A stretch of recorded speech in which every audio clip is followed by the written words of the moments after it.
ఉదయం నిద్ర లేవగానే బ్రష్ చేసుకుంటాం అంతేనా? మౌత్ వాష్తో నోటిని 1-2 సార్లు పుక్కిలిస్తుంటాం. మరి నోట్లో బ్యాక్టీరియాను చంపేసి నోరంతా సువాసనను వెదజల్లే ఈ మౌత్ వాష్లను రోజు వాడొచ్చా? వీటిని మోతాదుకు మించి వాడితే సమస్యలేమైనా ఎదురవుతాయా? ఈ ప్రశ్నలకు అవుననే సమాధానం చెబుతారు నిపుణులు.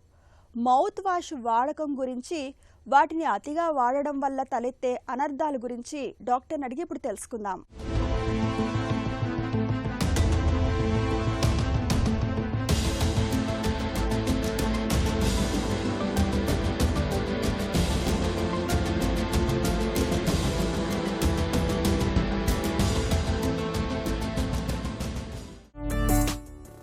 మౌత్ వాష్ నిజంగా అవసరమా లేక బ్రషింగ్ మాత్రమే సరిపోతుందా?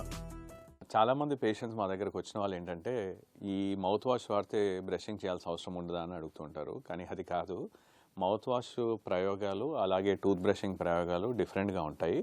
సో మనం టూత్ బ్రషింగ్తో కొన్నిసార్లు మనకు పళ్ళ మధ్యలో ఇరుక్కునే మనం తొలగించనివి మనం మౌత్ వాష్తో తొలగించవచ్చు. రెండోది, స్పెషల్గా మనం మధ్యాహ్నం తర్వాత ఏమైనా తిన్న తర్వాత ఆహారం ఇరుక్కుంటుంది లేదంటే మళ్ళీ దాని ఎఫెక్టివ్నెస్ పోతుంది అనుకున్నప్పుడు మౌత్ వాష్ వాడడం అనేది మనం చేస్తూ ఉంటాం. సో కొన్నిసార్లు ఇన్ఫెక్షన్ ఉన్న వాళ్ళకు కూడా కొన్ని యాంటీసెప్టిక్ మౌత్ వాషెస్ ప్రిస్క్రైబ్ చేస్తాం. అంటే చిగుళ్ళ వ్యాధి ఉన్న వాళ్ళు లేదంటే అల్సర్స్ ఉన్న వాళ్ళకి అలాంటివి డిఫరెంట్ మౌత్ వాషెస్ ప్రిస్క్రైబ్ చేస్తారు. సో మౌత్ వాష్ ఒకటి ఏంటంటే it's not an alternative for tooth brush, number 1. Number 2 ఏంటంటే దానికి డాక్టర్ ప్రిస్క్రిప్షన్తో మీరు ఎలాంటి మౌత్ వాష్ వాడాలనేది వాడినట్టయితే కరెక్ట్గా ఉంటుంది. రోజు మౌత్ వాష్ వాడటం మంచిదేనా? సమస్యలు ఏమైనా ఎదురవుతాయా? మౌత్ వాష్లో కూడా చాలా డిఫరెంట్ టైప్స్ వస్తాయండి. So mouth wash alcohol based అనుకోండి. So alcohol based mouth wash ఏంటంటే యాంటీసెప్టిక్ ఎఫెక్ట్ ఉంటుంది. సో వెంటనే మనకి యాంటీసెప్టిక్ ఎఫెక్ట్ అనేది ఈ ఆల్కహాల్ బేస్డ్ మౌత్ వాషెస్తో వస్తాయి. కానీ ఇప్పుడు కొంతమందికి డ్రై మౌత్ ఉంటుంది. అలాంటి వాళ్ళు ఇలా ఆల్కహాల్ బేస్డ్ మౌత్ వాష్ ఉంటే ఇంకా డ్రై మౌత్ అనేది ఎక్కువగా అయిపోతుంది. అలాగే కొన్ని బెటడిన్ మౌత్ వాష్ ఉంటాం. అంటే సర్జరీ తర్వాత మేము Betadine iodine mouth washes prescribe చేస్తాం. ఆ సర్జికల్ సైటు అంటే అక్కడ దెబ్బ తగిలిన సైటు ఆ మౌత్ వాష్తో తగ్గిపోవాలని, మానుకోవాలని. సో అలా ఎక్కువ రోజులు వాడినా కూడా ఈ బెటడిన్ మౌత్ వాష్ పళ్ళపైన స్టెయిన్స్ రావడం, అలాంటి మరకలు రావడం అనేది చూస్తూ ఉంటాం. అలాగే ఈ హెక్సిడిన్ మౌత్ వాష్ కూడా చాలా ఎక్కువ కాలం వాడినా కూడా ఇలా వస్తాయి. సో మౌత్ వాష్ని డైల్యూట్ చేస్తూ డాక్టర్స్ ప్రిస్క్రిప్షన్ ద్వారా వాడడం అనేది కరెక్ట్. మార్కెట్లో alcohol based herbal medicated mouth వాష్లలో ఎవరికి ఏది అవసరం? మన డెంటిస్ట్ ప్రిస్క్రిప్షన్ ద్వారా మనం మౌత్ వాష్ వాడడం అనేది సరిగైన పద్ధతి. సో ఇప్పుడు మెడికేటెడ్ మౌత్ వాషెస్ క్లోరెక్సిడిన్ బేస్డ్ లేదంటే యాంటీసెప్టిక్ బేస్డ్ ఉంటాయి. ఎనీ సర్జికల్ కేసెస్లో లేదంటే అల్సర్స్ కేసెస్లో, దెబ్బ తగిలిన కేసెస్లో, చిగుళ్ళ వ్యాధి ఉన్న కేసెస్లో ఇలాంటి యాంటీసెప్టిక్, యాంటీబయాటిక్ ఉన్న మౌత్ వాషెస్ సరిగ్గా పనిచేస్తాయి. కొన్ని హర్బల్ మౌత్ వాషెస్ ఏంటంటే మనకి ఈ పళ్ళని, చిగుళ్ళలో ఉన్న జబ్బులను తగ్గిస్తూ ఇన్ఫ్లమేషన్ అంటే వాపు ఉన్నా కానీ కూడా వీటిని తగ్గడానికి పనిచేస్తాయి. అలాగే కొన్ని ఆల్కహాల్ బేస్డ్ మౌత్ వాషెస్ ఉంటాయి. అవి టెంపరీగా డాక్టర్ ప్రిస్క్రిప్షన్తో వాడాలి. ఏంటంటే అవి కూడా మనకి వెంటనే యాంటీసెప్టిక్ ఎఫెక్ట్ ఇస్తాయి. కానీ లాంగ్ టర్మ్ వాడడంలో ఈ డ్రై మౌత్ ఇలాంటివి వచ్చే అవకాశం ఉంటుంది. సో ఏ మౌత్ వాష్ అయినా డాక్టర్ ప్రిస్క్రిప్షన్తో వాడితే కరెక్ట్గా ఉంటుంది. మౌత్ వాష్ వాడితే నోటి దుర్వాసన పూర్తిగా పోతుందా? అది మౌత్ వాష్ వాడి నోటి దుర్వాసనని తొలగించుకోవడం ఎలా అంటే మనం స్నానం చేయకుండా పర్ఫ్యూమ్ కొట్టుకున్నట్టు. దాంతో ఏంటంటే లోపల ఉన్న రూట్ కాజ్ అనేది పోదు. సో లోపల ఉన్న రూట్ కాజు అంటే మనకి నోటి దుర్వాసన ఏ కారణం వల్ల వస్తుందనేది మనకు చాలా ఇంపార్టెంట్. సో 90% చిగుళ్ళ వ్యాధి వల్ల కానీ లేదంటే పళ్ళ మధ్య ఉన్న సందుల్లో లేదంటే ఆహారం ఇరుక్కొని అంటే క్యావిటీస్, పిప్పి పళ్ళలో ఆహారం ఇరుక్కొని కుళ్ళి ఇవి అవుతూ ఉంటాయి. సో మీరు డెంటల్ సర్జరీని సంప్రదిస్తే మీ రూట్ కాజ్ని ఫస్ట్ దాన్ని తొలగిస్తారు. దాని తర్వాత మీకు అవసరం ఉంటే దానికి తగ్గట్టుగా మౌత్ వాష్ వాడతారు. కానీ ఈ నోటి దుర్వాసనని మౌత్ వాష్తో తొలగించడం అనేది కరెక్ట్ పద్ధతి కాదు. బ్రష్ చేయకుండా మౌత్ వాష్తో సరిపెట్టడం సరైందేనా? బ్రషింగ్కి మౌత్ వాష్ ఆల్టర్నేటివ్ కాదు. ఏదో ఎప్పుడైనా ట్రావెలింగ్ టైంలో, ఇప్పుడు ఫ్లైట్లో ఉంటారు, అలాంటి టైంలో ట్రావెలింగ్ టైంలో బ్రషింగ్ చేయలేరు కాబట్టి అలాంటి టైంలో మౌత్ వాష్ వాడితే పర్వాలేదు. కానీ ఆన్ అ డైలీ బేసిస్. ఎందుకంటే మౌత్ వాష్ ఏంటంటే ఇట్స్ ఓన్లీ ఏ లిక్విడ్. పంటి పైన ఉన్న ప్లాక్ అనే పొర తయారవుతుంది. అది ఎవ్రీడే మనం ఎలాంటి తిన్నా తినకున్నా అని కూడా పంటి పైన ఒక సన్నటి పొర, ప్లాక్ అనేది తెల్లటి పొర తయారవుతుంది. దీన్ని మనం తొలగించాలి అంటే ఇది బ్యాక్టీరియల్ లేయర్ అనమాట. ప్లాక్ అనేది ఒక థిన్ బ్యాక్టీరియల్ లేయర్ ఫామ్ అవుతుంది.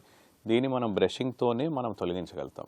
లేదంటే ఈ ప్లాక్లో ఉన్న సూక్ష్మజీవులు అంటే బ్యాక్టీరియా అనేటివి మన క్యావిటీస్ కానీ చిగుళ్ళ వ్యాధికి దారితీస్తుంటాయి. సో దాన్ని మనము బ్రషింగ్తో మనము ఆల్టర్నేటివ్ కాదు, బ్రషింగ్ కంపల్సరీ చేయాలి. Mouth wash is only an adjunct to brushing. అంటే బ్రషింగ్తో పాటు మనం మౌత్ వాష్ వాడినట్టయితే మనకి బ్రషింగ్తో మిగిలిపోయిన కొన్ని బ్యాక్టీరియా అలాంటివి మాత్రమే ఈ మౌత్ వాష్ తొలగిస్తుంది. పిల్లలు కూడా మౌత్ వాష్ని వాడచ్చా? ఏ వయసు నుంచి వాడచ్చు? పిల్లల్లో మనం చూసినట్టయితే నార్మల్గా మేము సజెస్ట్ చేసేది 6 years తర్వాత. అంటే మౌత్ వాష్ పిల్లలు మింగేస్తారు, తాగేస్తారని మనం మౌత్ వాష్ వీళ్ళకి ప్రిస్క్రైబ్ చేయము. బట్ అదర్వైజ్ 6 years 6 ఏళ్ళ తర్వాత మనము 6 ఏళ్ళ నుండి 12 ఏళ్ళ పేరెంటల్ సూపర్విజన్తో మనం చూసుకున్నట్టయితే మౌత్ వాష్ పిల్లల్లో కూడా వాడచ్చు. దానివల్ల ఎలాంటి దుష్ప్రభావాలు లేవు. మెయిన్ ఇంపార్టెంట్ అంటే మింగకుండా చూసుకోవాలంతే. మౌత్ వాష్ని వాడేటప్పుడు సాధారణంగా చేసే పొరపాట్లేంటి? మౌత్ వాష్తో సాధారణంగా ఏంటంటే చాలామంది over the counter mouth washes కొనేస్తారు. దాంట్లో ఎలాంటి వాళ్ళకి ఎలాంటి మౌత్ వాష్ వాడాలనే తెలియదు. కొన్ని మౌత్ వాషెస్ ఏంటంటే టీత్ సెన్సిటివిటీకి ఉంటాయి. అంటే కొన్ని మౌత్ వాష్ స్పెసిఫిక్గా దాంట్లో ఉన్న కొన్ని అయాన్స్ ఏంటంటే సెన్సిటివ్ టీత్ కోసం ఉంటాయి. అది మీ నోటి పరిశుభ్రత కానీ దానికి అలాంటి వాటికి పనిచేయవు. సో కొన్ని ఏంటంటే ఈ ఫ్లోరైడ్ బేస్డ్ ఇలాంటివి ఉంటాయి. ప్యూర్లీ మనకి మన పంటి పైన ఉన్న బ్యాక్టీరియా లేదంటే చిగుల్లో ఉన్న జబ్బు తీయటానికి పనిచేస్తాయి. సో మౌత్ వాష్లో కూడా అంటే రెగ్యులర్గా మనము ఫోమింగ్ మౌత్ వాష్ అంటే రెగ్యులర్గా జస్ట్ బ్రషింగ్ మనం టూత్పేస్ట్ ఎలా వాడతాం అలాంటివి కొన్ని మౌత్ వాషెస్ ఉంటాయి. అవి కూడా మీరు మీ డెంటిస్ట్ని అడిగేసి ఏ మౌత్ వాష్ వాడగలుగుతాము, అందులో ఎలాంటి కెమికల్స్ లేదంటే ఎలాంటి మాలిక్యూల్స్ ఉంటే అవి కరెక్ట్గా పనిచేస్తాయని చేసినట్టయితే అది బాగా పనిచేస్తాయి. ఎందుకంటే మౌత్ వాష్లో కూడా చాలా డిఫరెంట్ టైప్స్ ఉన్నాయి. ప్రతి ఇండికేషన్ అంటే మనకి ఎలాంటి ప్రాబ్లం ఉందో అలాంటి మౌత్ వాష్ మనకి ఇప్పుడు అందుబాటులో ఉన్నాయి. అంటే ఇప్పుడు ఇందాక నేను అన్నట్టుగా వాళ్ళకి ఏంటంటే ఈ అనెస్థెటిక్ మౌత్ వాష్ వాడతాం. సో ఏంటంటే ఆ నోట్లో ఉన్నదంతా మొద్దుబారిపోతుంది ఈ మౌత్ వాష్తో. సో డిఫరెంట్ మౌత్ వాషెస్ ఉన్నాయి కాబట్టి డిఫరెంట్ ఇండికేషన్కి డిఫరెంట్ మౌత్ వాష్ కూడా అది టెంపరీగా వాడాలి. చాలా లాంగ్ టర్మ్ ఒకటే మౌత్ వాష్ వాడినా కానీ కూడా దాంట్లో ఉన్న కొన్ని సైడ్ ఎఫెక్ట్స్ వచ్చే అవకాశం ఉంటాయి. స్పెసిఫిక్గా మేము కామన్గా చూసేవి ఈ స్టెయిన్స్ అనేవి చూస్తూ ఉంటాం. నోటిని శుభ్రంగా ఉంచుకునేందుకు ప్రతిరోజు పాటించాల్సిన అలవాట్లేంటి? నోటి పరిశుభ్రతలో ముఖ్యంగా మనం ఏంటంటే బ్రషింగ్ అనేది చాలా ఇంపార్టెంట్. సరైన పద్ధతిలో బ్రష్ చేయటము, గుండ్రంగా పైనుండి కిందికి మ్యాక్సిమం 2 to 3 minutes బ్రషింగ్ చేయటం. సో ఉదయం ఎలా బ్రష్ చేస్తామో రాత్రి పడుకునే ముందు తిన్న తర్వాత బ్రష్ చేయటం అనేది అంతే ముఖ్యం. ఎందుకంటే మనం తినే ఆహారం అంతా అందులో ఇరుక్కొని పళ్ళ మధ్య ఇరుక్కొని అవి అలాగే నిలువుగా ఉన్నట్టయితే అప్పుడు కుళ్ళి మనకి నోట్లో ఉండే రోగాలు పిప్పి పళ్ళు కానీ చిగుల వ్యాధికి దారితీస్తాయి. అందుకోసం నైట్ టైం బ్రషింగ్ చాలా ఇంపార్టెంట్. అలాగే ఒకవేళ కొన్నిసార్లు మీరు ఏదైనా కారణం వల్ల బ్రషింగ్ చేయలేనిపోయినప్పుడు మీకు ఈ మౌత్ వాష్ వాడటం, దాంతోపాటు నోటి పరిశుభ్రత బ్రషింగ్లో మనకి ఈ టంగ్ క్లీనింగ్, నాలుకని క్లీన్ చేసుకోవడం, అలాగే పళ్ళ మధ్య ఇరుక్కున్న పదార్థాలని ఫ్లాసింగ్ ద్వారా క్లీన్ చేసుకోవడం అనేది కూడా చాలా ముఖ్యం.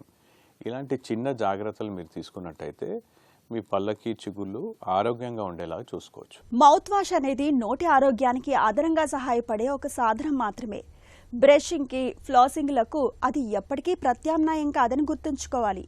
ఏ సమస్య లేకపోయినా కేవలం సువాసన కోసం రసాయనాలతో కూడి ఉండే మౌత్ వాష్లను రోజు వాడడం వల్ల నోరు ఎండిపోవడం వంటి సమస్యలు తలెత్తే అవకాశం ఉంటుంది.